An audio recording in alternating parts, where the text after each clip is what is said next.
History science के विद्यार्थियों के लिए आज हम एक नई प्रस्तावना लेकर आए हैं जो हमारे पड़ोसी देश तिब्बत से संबंधित है। दुनिया के सिरमौर कहे जाने वाले क्षेत्र तिब्बत की त्रासदी का आज तक विश्व के अधिकांश देशों ने संवेदनात्मक संज्ञान तो लिया है, पर किया किसी ने कुछ नहीं।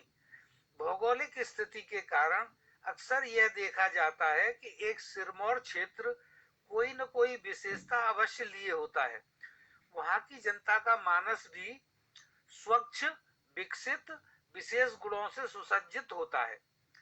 अब जरा यहाँ तिब्बत के लोगों के मानस पर प्रकाश डालते हैं। यहाँ के लोग बहुत सीधे साधे, भोले और कठिन परिश्रमी होते हैं।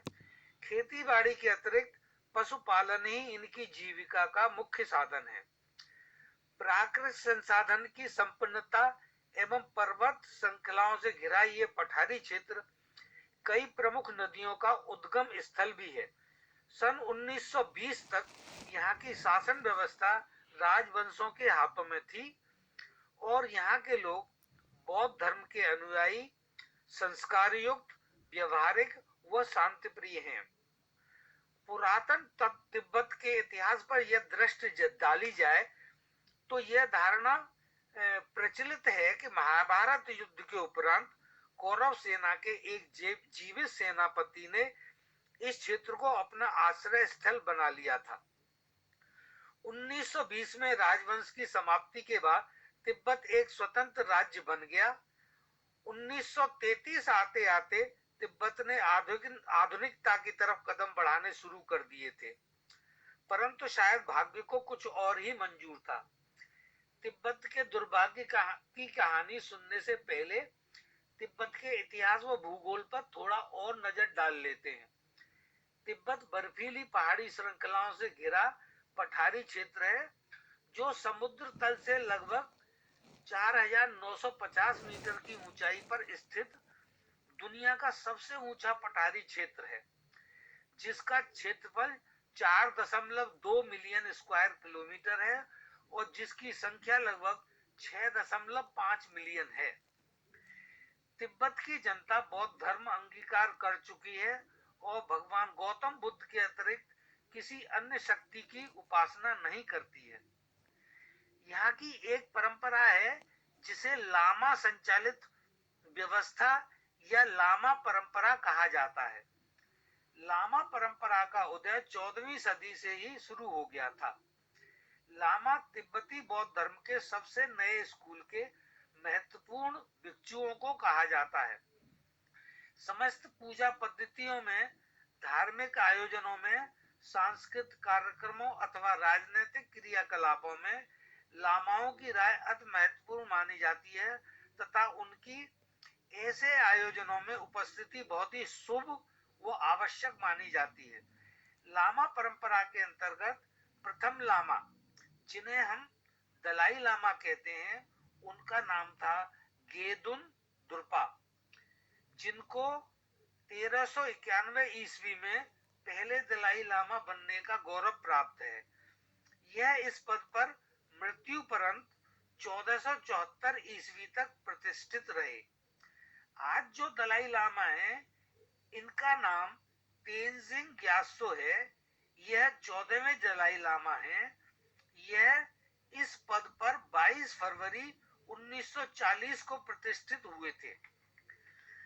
दलाई लामा चयन की परंपरा में एक और लामा के प्रतिष्ठित पद की परंपरा भी आरंभ होती है, जिसको हम पंचेन लामा कहते हैं। सन 1617 में जब पंचम दलाई लामा नावा वांग लोबसंग ग्यात्सो दलाई लामा पद पर आसन्न थे, तब उन्होंने अपने गुरु लोबसांग चोकी ग्यालसेन को सन 1645 में अपने सहयोगी के रूप में अपनाया और उस समय के मंगोल शासक अल्तान खान ने उन्हें पंचेन बोगद की शीर्षक के साथ प्रतिष्ठित किया, जिस पद को कालांतर में पंचेन लामा के नाम से व्यवहार में लाया गया। तब से ही दलाई लामा और पंचेन लामा तिब्बत की दो प्रमुख विभूतियां हैं और उनका सम्मान भी एक ही प्रकार से किया जाता है। उनकी स्वीकारता, उनकी धर्मपरायणता, उनकी कार्य निष्ठा में कोई भिन्नता नहीं है। हाँ, एक प्रमुख रूप से उभरने वाली मान्यता जो दलाई लामा के दिशा निर्देश के अनुसार तिब्बतियों ने अपनाई वह यह थी कि अगले दलाई लामा का चुनाव वर्तमान में प्रतिष्ठित पंचेन लामा ही करेंगे। एक बात आप लोगों को और समझा दूं कि पंचेन लामा ऐसी विभूतियां होती हैं जिनमें ईश्वरीय या दैवीय शक्तियों का आभास होता है, ऐसे चिन्ह पाए जाते हैं और तथा वैसा ही आचरण अनुभूत किया जाता है।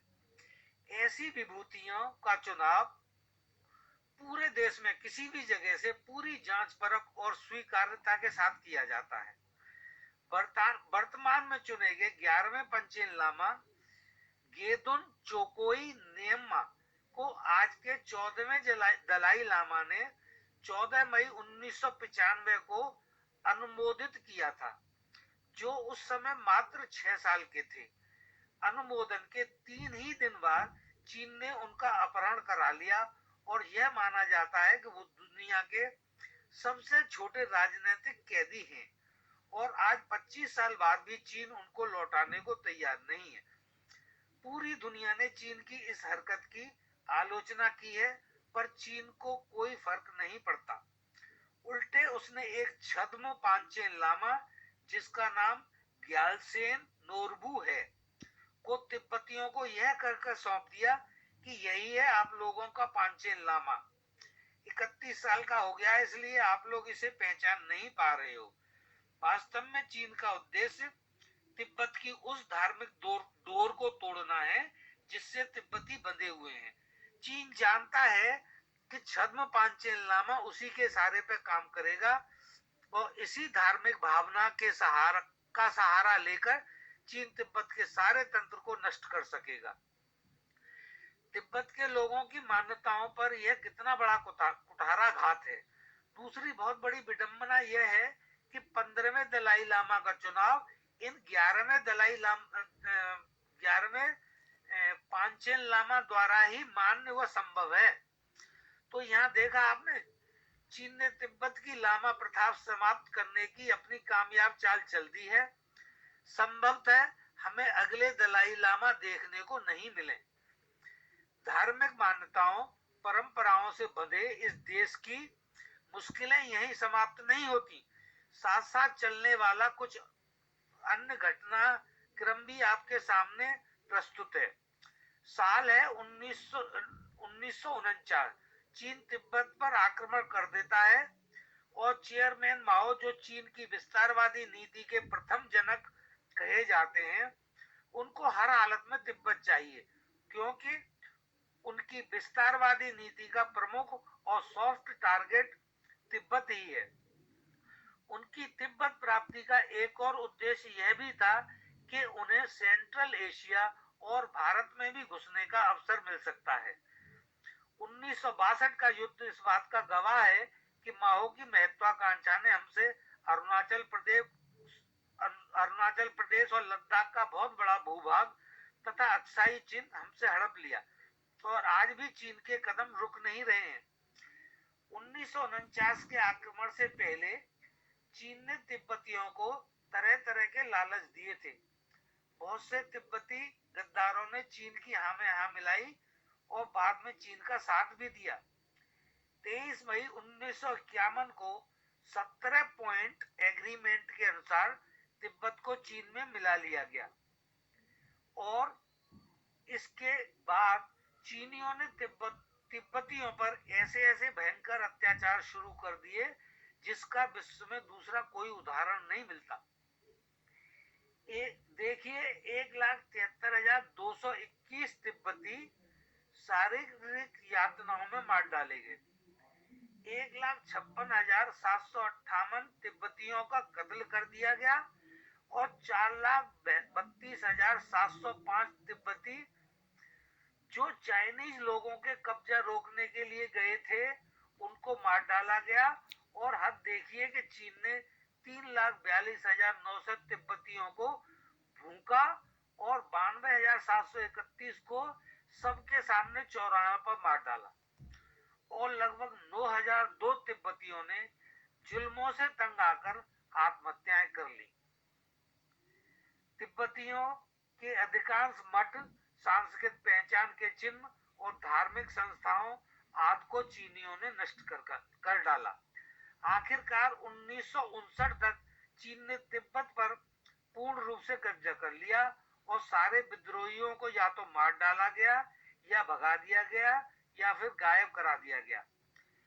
10 मार्च 1959 को तिब्बतियों ने एक भयंकर विद्रोह कर दिया जिसे तिब्बत अपराइजिंग डे कहा जाता है, जो सफल न हो सका और आज के 14वें दलाई लामा को अपने लगभग 80,000 समर्थकों के साथ तिब्बत छोड़कर 30 मार्च 1959 को भागना पड़ा और भारतवर्ष में शरण लेनी पड़ी।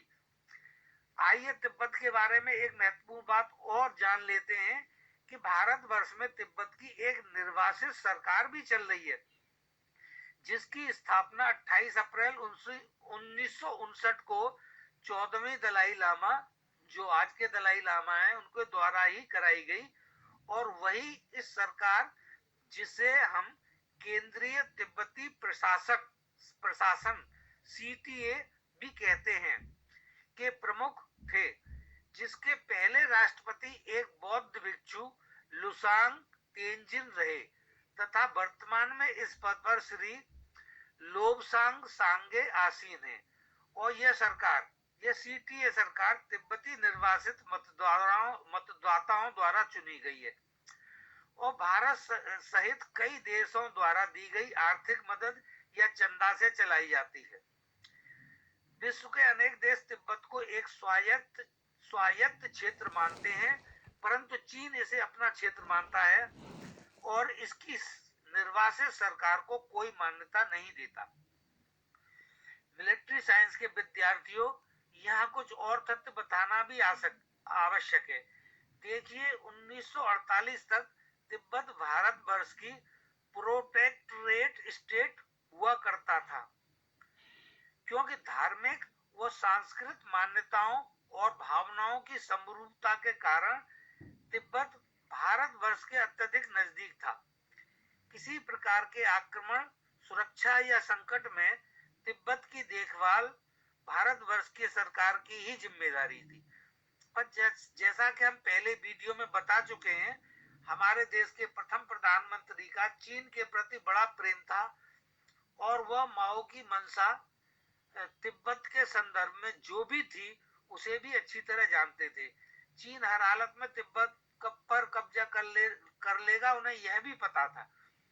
अतः इस प्रकरण में उन्होंने मौन रहना ही उचित समझा, अर्थात इस कृत्य में उनकी मौन सहमति मानी जा सकती है।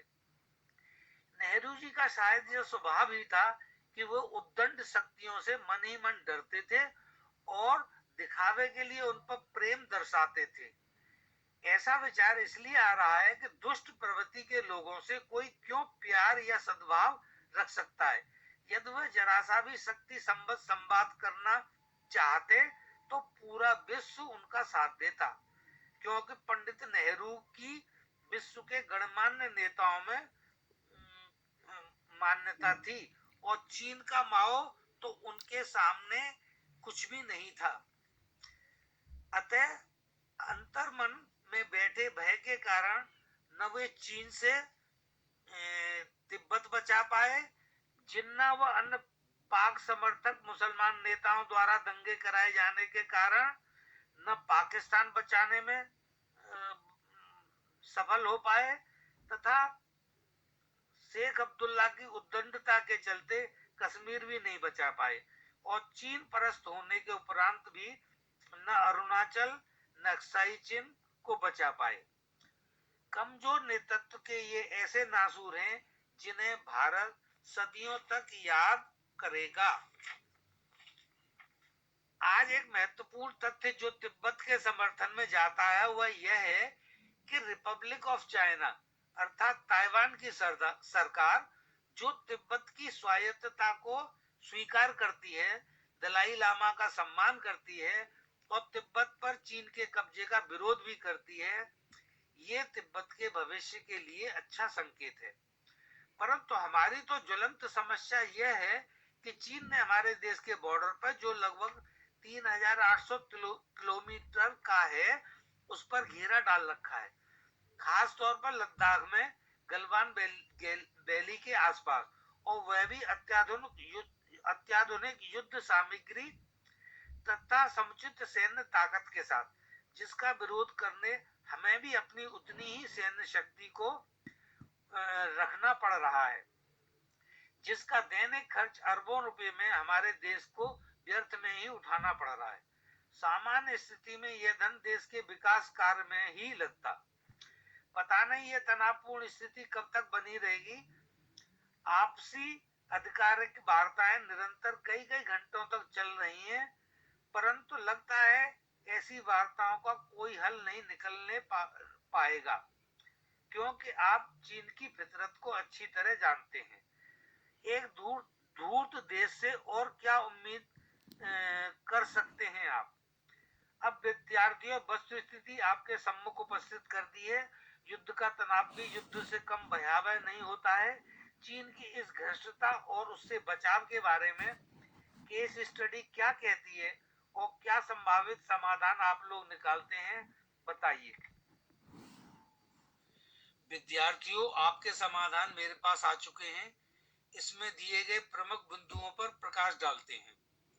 जैसा बताया गया है कि चीन जहां तिब्बत को हड़प कर चुका है, वहां यह भी सच है कि वह ताइवान को भी हड़प करना चाहता है।